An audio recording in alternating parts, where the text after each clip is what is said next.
Si la cosa va d'ous, està clar que hem de començar parlant de gallines. És ara, quan comença la primavera, que les gallines ponen més ous. I aquest moment coincideix també amb la Setmana Santa, una de les celebracions més importants del calendari cristià. L'últim dia de les festes, el dilluns de Pasqua, es feia un pastís, que es fa amb ou, i al damunt s'hi posava, doncs, més ous, però bullits. Amb els anys, a algú se li va acudir fer-ho encara més dolç i posar-hi ous, però de xocolata. I ja tenim la mona. Però per què es diu mona?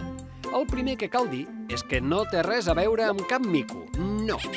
No se sap del cert, però una de les teories diu que podria venir de la paraula grega monikies, unes antigues celebracions en què s'oferien coques a la deessa Artemisa. O diuen que també podria derivar de la paraula munda, que pels antics romans era un pastís guarnit que s'oferia a la deessa Ceres.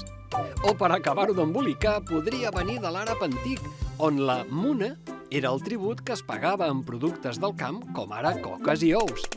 Sigui com sigui, nosaltres en diem mona, i se sap que es diu així en català, almenys des del segle XV, fa moltíssim.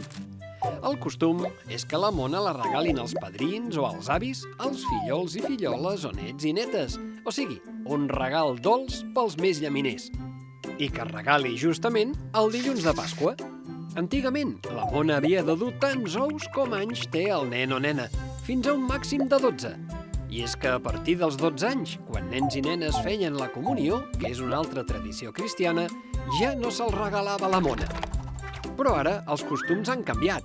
La mona continua sent una base de pastís, però a sobre no cal que porti un ou, pot dur qualsevol figura. De xocolata, això sí. Ah, i no hi ha límit d'edat.